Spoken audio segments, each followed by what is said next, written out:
Hi, good morning from my shop here, and hey, it's been about 5 or 6 weeks I think since I've had all this on my bench, and I've been waiting for a new intermediate wheel to show up. Here it is.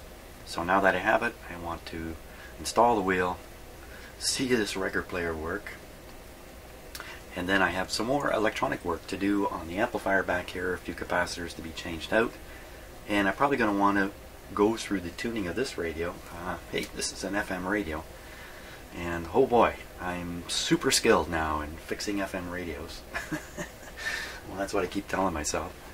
So I may do some more work on this. So this guy may be on my bench for a few days.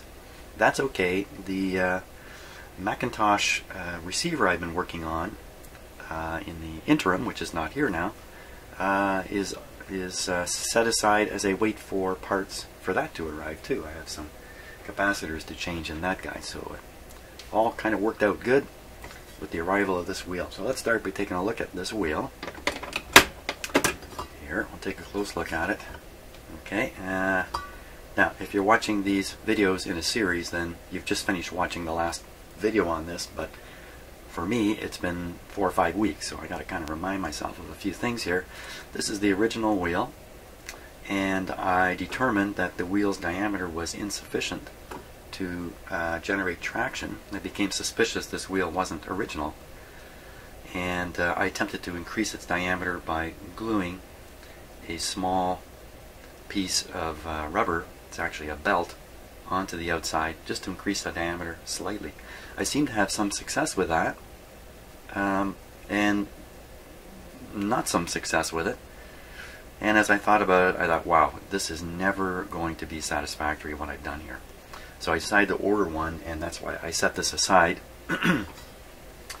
until today. Now here's the one I received. Now I'm not trying to promote anybody or anything like that, but you're probably wondering, where did I get this from? I got this from a supplier in the United States called VM Enthusiast, which I'm guessing is the supplier of this kind of stuff. And this one's rebuilt, and we're going to take a close look at it. It's really done really well, and it's interesting to compare it to what I tried to do here, and we'll see what they look like. So I got my close-up camera here. Let's take a look. First we'll take a look at mine, and I'll critique it.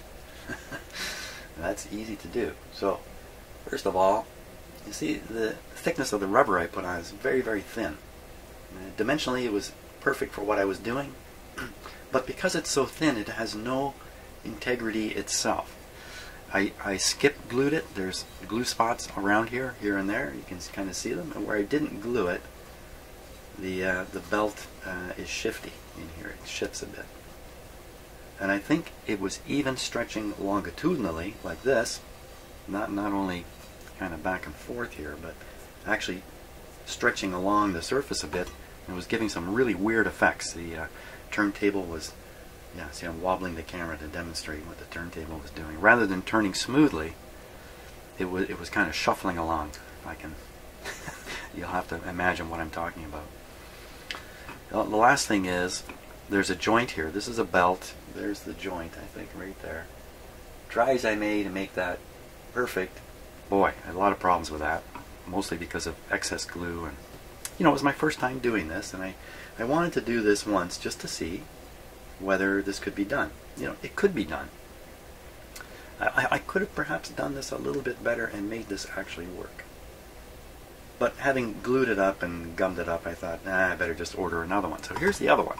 Now this one, as I mentioned, came from VM Enthusiast. I think the guy there, I think his name is Gary. So thanks so much, Gary, for a really excellent job. I've looked this over, and all the mistakes I made with this one, you've perfected. Because it's the same thing. You've glued a new surface onto it. So you can see the glue line coming around there. Okay, but the first thing is the amount that's been glued on, the new surface, is thick. It's not a thin little band. It's actually quite thick. So it has its own integrity, if you like. Plus, you didn't just glue it on there, Gary. You glued it all the way around. Did a really nice job.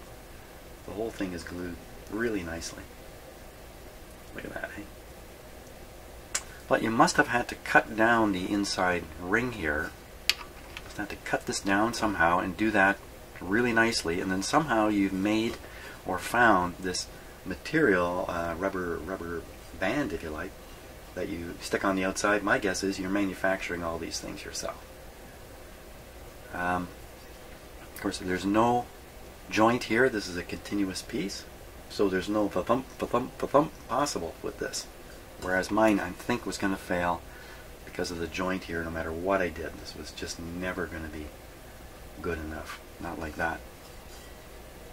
So I also measured the outside diameter here, and I don't have my my measuring thing here. It's in another room in the house here, but I measured it. Nominally, these are supposed to be 2.15 inches. And this one is 2.25 inches by my measurement, and my measurement's not that exact. You know, a little bit bigger is not a problem. So, I mean, it's really close, and it could be my measurement, in fact, was off. This might be exactly what it's supposed to be.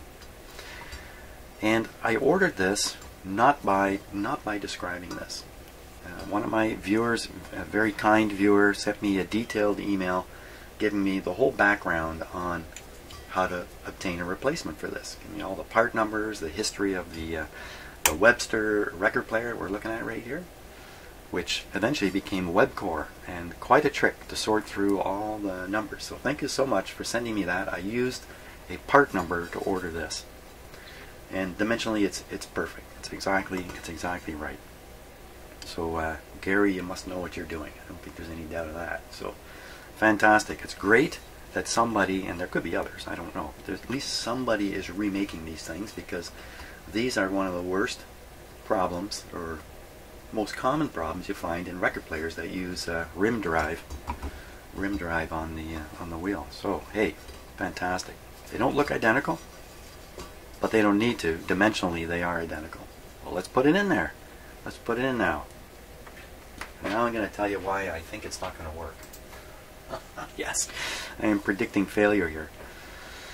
Because part of what I was hoping was this was a replacement of the wrong size. And when I ordered one by the proper part number, I would get one of the proper size. Well, I think this is the proper size, because it was ordered by a part number related to this player.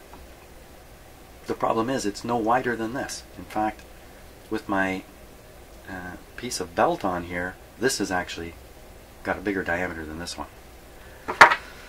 So if this guy doesn't work, then I'm going to have to figure out what else is going wrong in here, and frankly, I'm having a hard time even imagining what more it could be. Let's give it a go. Let's give this guy a go.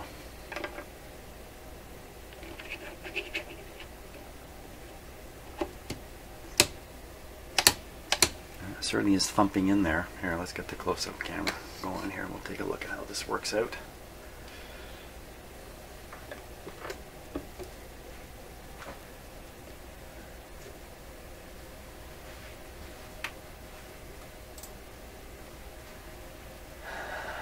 Okay, let's just look at the quality of the contact here.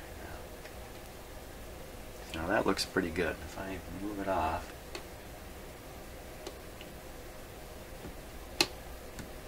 I think it's whacking right into the roller here. Let's change speeds.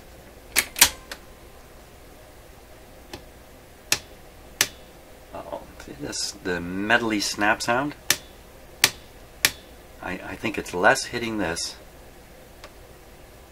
Well, it's got some drive there, doesn't it? When we put the rim on, when we put the platter on, this is going to move a bit. But actually it looks okay. Now this one here, well, you know, it looks okay. Maybe I'm just crazy here.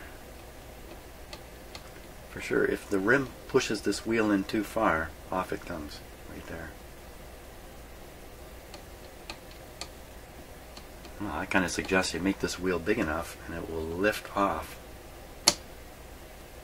Interesting. Okay, let's give it a go. Let's give it a go.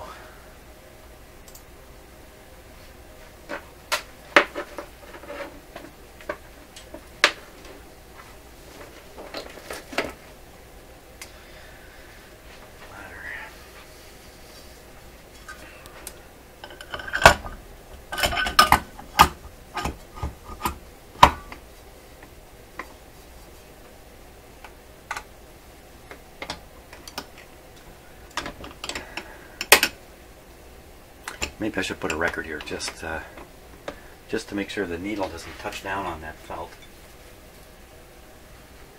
It could get ripped right off. These old record players are pretty rugged. What do we got here? Lonely Am I by Rosemary Clooney. Oh, I think this is almost certainly going to be a copyrighted piece of music, but we won't let it play very long. And we'll set it down. We won't let it drop. Like that. Put this into the neutral spot to start, or the off. Oh no. I remember now. When I turn this on, it would cause some kind of thing that would cause my computer to freeze. I don't want that to happen, so we'll turn it on and off with the power supply over here. 78, I think it's a 78. Okay, man, this is it. Here we go. Ugh! Come on, man. Come on. Wow, there's an awful lot of... I pushed this pretty hard.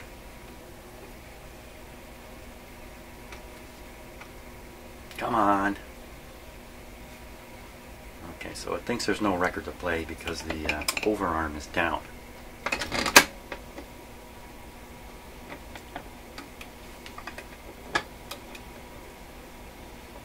There we go. Okay, so now it's spinning. That does not look like 78 to me. Looks like it's slowly coming up in speed. Let's check the traction just by drag.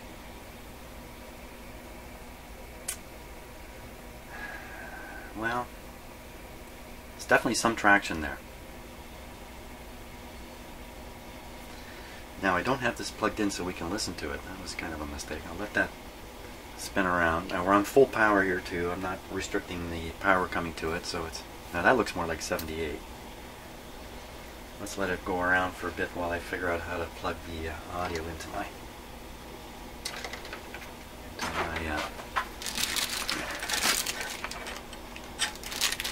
shop stereo here. Whoop.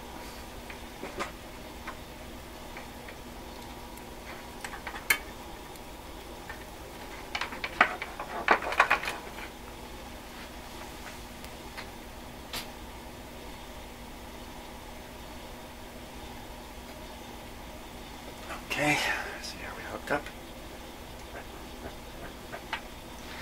Yep. Okay, I think this is going to work fine.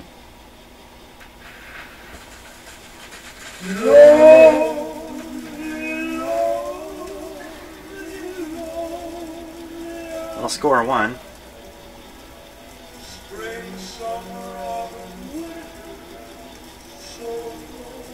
Slow.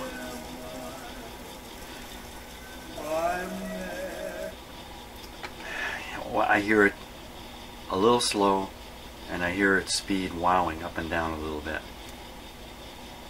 And I listen, just listening to the player, just listen to the sound of it. So each time around you hear shung, shung, shung, about that pace.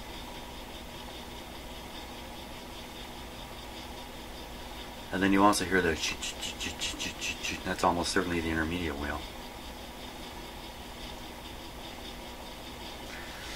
I'm going to turn the power off. We'll just watch it wind down, how fast it winds down. Pretty darn fast. So I think there's a few things there for me to look at. The wheel actually drove it. I didn't try the other speeds.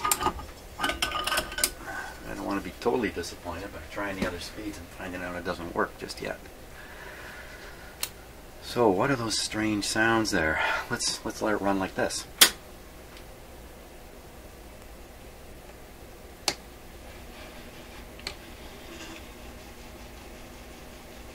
So you hear the ching ching ching ching ching ching ching. By the way, I can tell now that the wheel is spinning, the surface is absolutely perfect. It's perfectly straight. Beautiful job.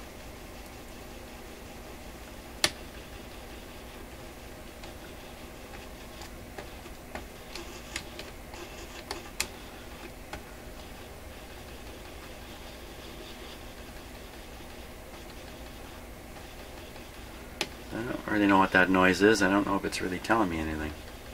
Power off. Keep looking to make sure my video doesn't freeze. Let's try this one.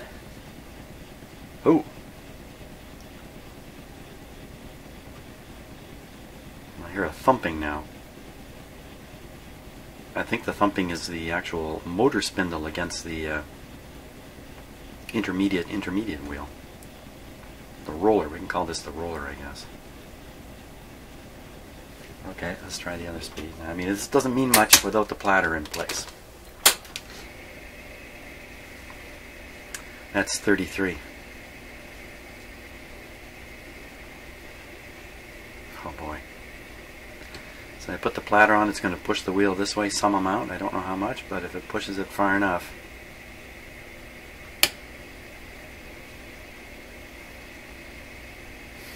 And when I examined this before, it seemed to me there was no way for that roller or intermediate wheel spindle to be moved any closer to here. There's a mechanical, a metal stop of some sort happening in here,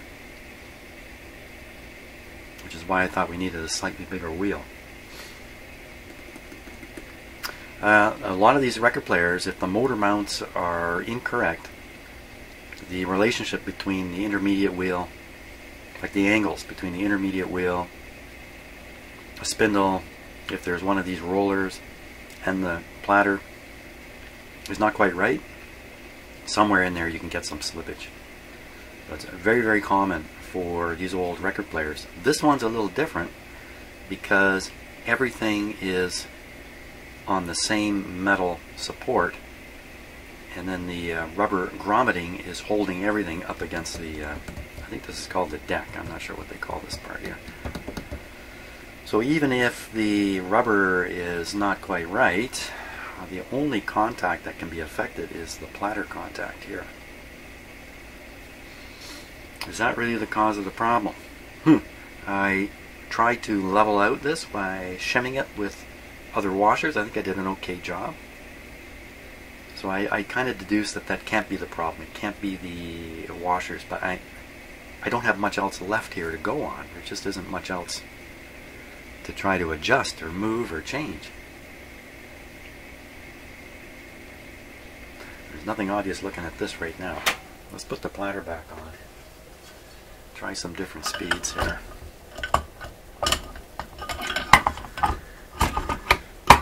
Come on, baby. Okay, this is 33.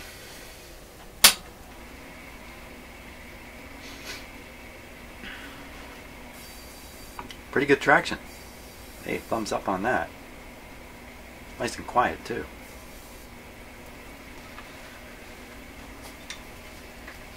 There, we'll turn Rosemary Clooney into a male singer here.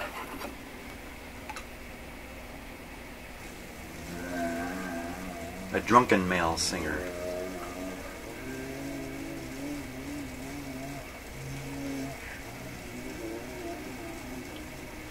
So I certainly hear a woo, woo, woo, woo, but I think it's a person's voice.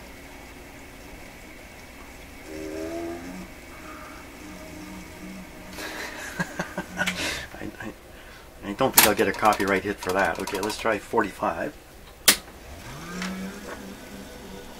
Came up pretty good. Yeah, that's her voice doing the, what do they call that, tremolo?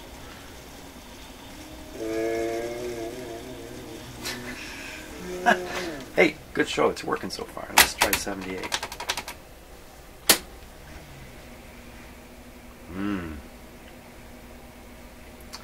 It's not happy on 78. Gee, I just thought of something. What if it's those little rollers that are actually not in good shape? It's not so much the intermediate wheel, but the little rollers. Phooey, I didn't think of that. Didn't think of that. I didn't think of that obvious thing. This is no good. The rollers, the rollers. Did not think of that. So yeah, most record players don't have this roller technique. You do it in different ways. Often the motor spindle has different diameters on it and you're moving the motor up and down or something like that. Swinging in these different rollers in here. Wow. So at this point, with the bladder off, this is really in good contact with that. This and that. Here. Hopefully you're getting what I'm saying here. Let's take a closer look at the situation. Again. How can these rollers be bad? Look at, they're heavy metal. So, but the lower part is rubber. The lower part, you can see on this one, the lower part is the part that strikes the motor spindle and picks up the power. Now I'm going to dent it with my nail. You can see the dent come and go. It's really pretty good. Feels very rubbery to me. I don't see that. Now, what if these guys have shrunk somehow? What if they're a little small? How would that ever happen? I'm going to take one off. Oh man, this has all become much more. This is not what I wanted to be doing today. I wanted to be changing capacitors and tuning up the radio because the record player worked as soon as I put this new wheel in. That's what I wanted.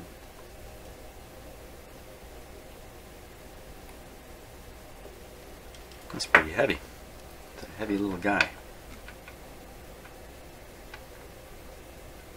What do I hope to see?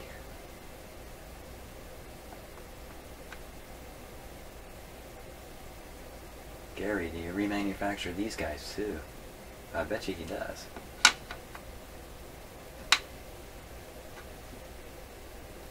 You can see it's actually pretty good rubber. It's really quite good.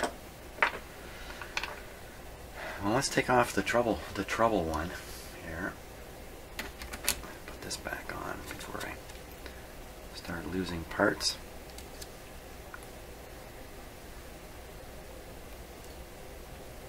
Ta-da! See, I'm a magician. Where'd it go? I'm the best magician of all. I'm the magician who's surprised by his own magic. I didn't hear a thing. It's disappeared completely. Nothing up my sleeve. Okay, we won't worry about that right at the moment. It'll show up. In fact, we'll put this one here. Try not to make it disappear this time.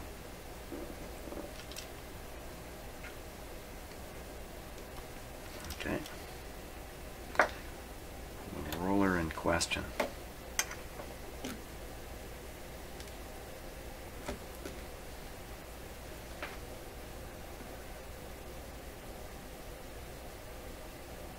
Well, it's a little more beat up than the yellow one.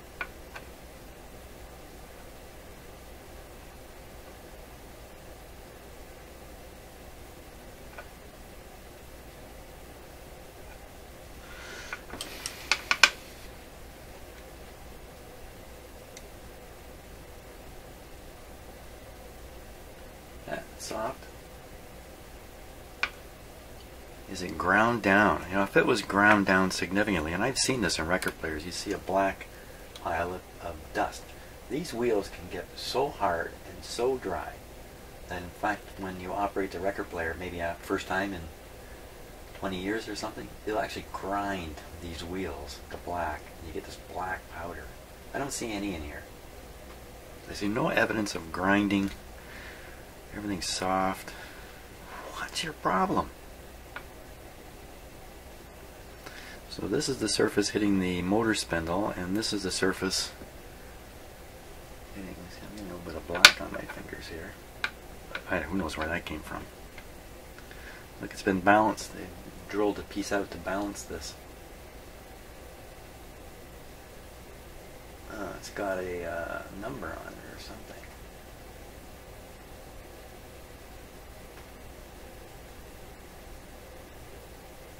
VRF?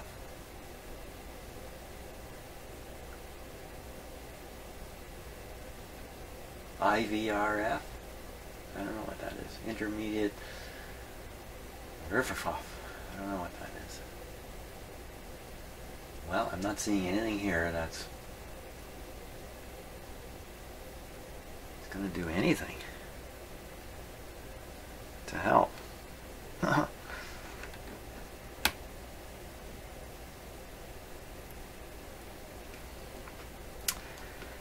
Okay, what I can do here is I'll find the clip, and then I can put the platter back on. I can reach underneath and I can move the motor.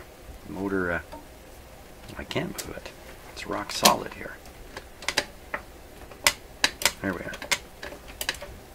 I'm not touching the motor. I want to move this plate a little bit.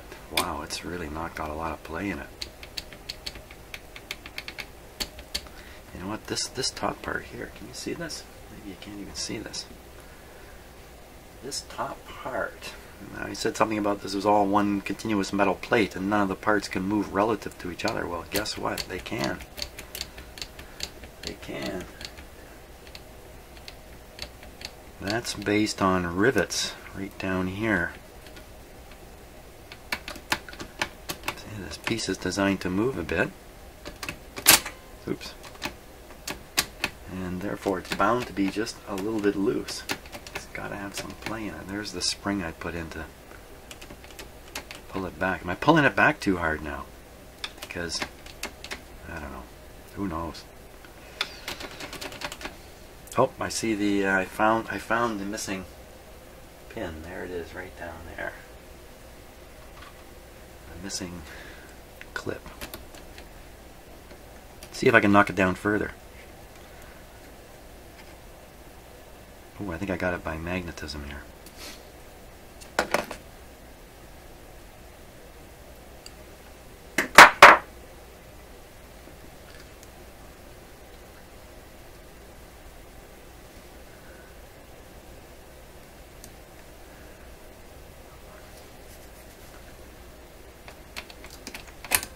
Is there anywhere else I just can?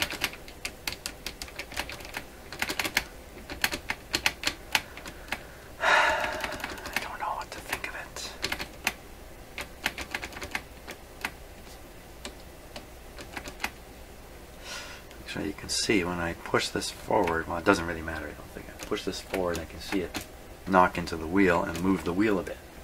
But none of that means anything because I don't have the platter on. It's meaningless, Jim. And something else meaningless, let's try it again. Just on some kind of whim here, some hope, some faint hope. Faint hope. Okay, so when it's in the off position, the platter spins. So you can see how much. That's not so good, is it? It's a heavy platter. It should spin for quite a while. Let's see if we can just. See, I don't think did I re-grease this down here? I don't think so. Let's do that. Let's start knocking off as much of the resistance here as we can. How do you get this out with this wheel here? Come on.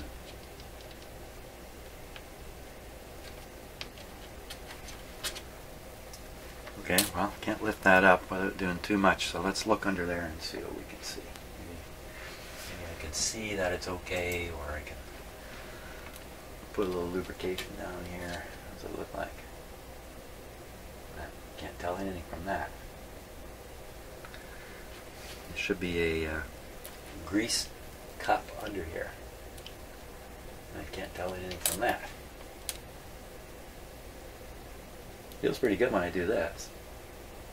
Now if you think about the leverage involved with this, a very large platter diameter on here, and you know, you would have to have a lot of resistance in here to affect that platter, which is being driven from way out here on the outside. I mean, there's a gear ratio thing happening here. And that's exactly why it's one of the reasons it's done like this. Because you need a lot of power near the shaft here to drive this wheel, which ultimately drives the whole mechanism. So you do need a lot of power in here. What I'll do is I'll just drip a little oil in there. That's about the best we can do right now.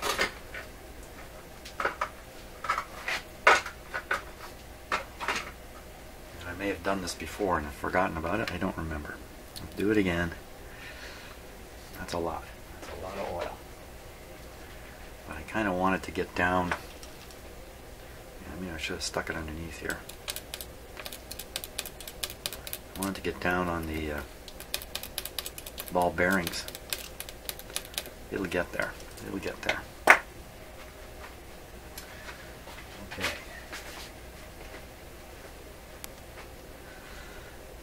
And then I get a little. I got a little on here too, which is good.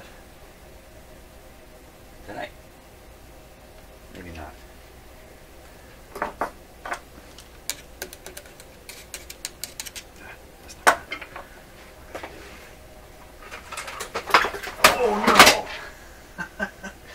If you heard that or not, that was the sound of something falling into my cup of coffee over here.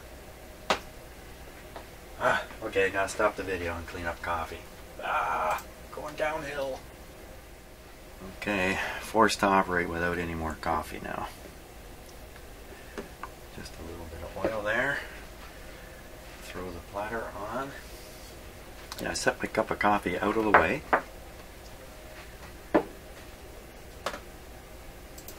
Apparently I set it in the way. You know the rule, never bring food into a laboratory environment here.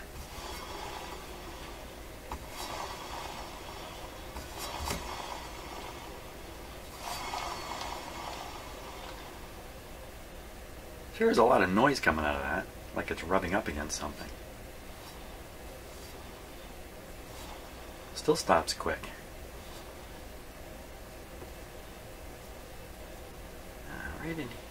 Right in here.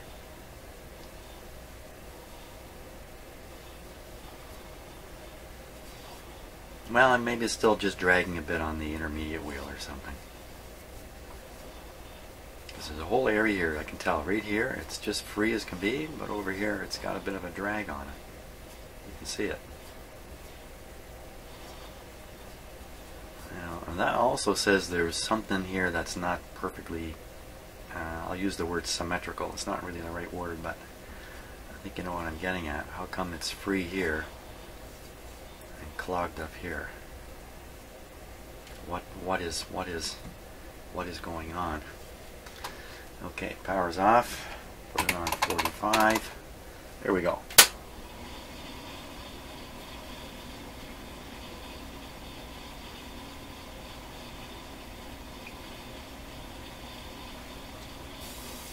Tons of traction now.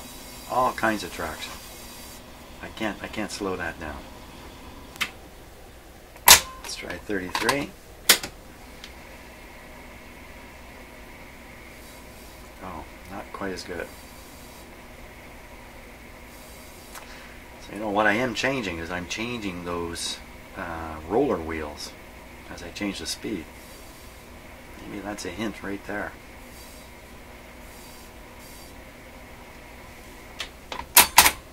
78, come on baby, do it. Show me 78.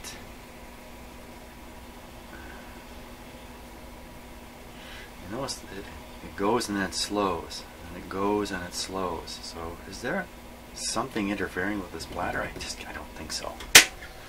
I don't think so. What would possibly explain that behavior?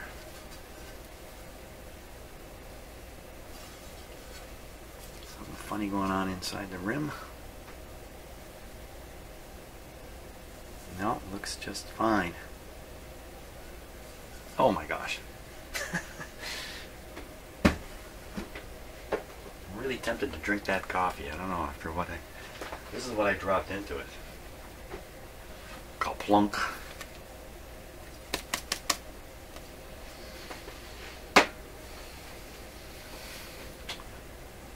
I am tempted to drink that coffee though because I'm really stuck here.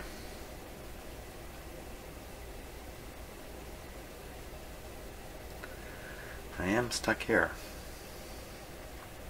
So I think what I'm going to do is I'm going to kind of give up on this for the moment. I'm going to finish the capacitor changes inside the power amplifier here. Turn my attention to tuning the radio. and hopefully somewhere along the line I will smarten up on how to fix this. It's called faint hope. Faint hope. Okay, so thanks so much for watching me getting really nowhere here, unfortunately. And I think that's going to be it for the record player for a little bit.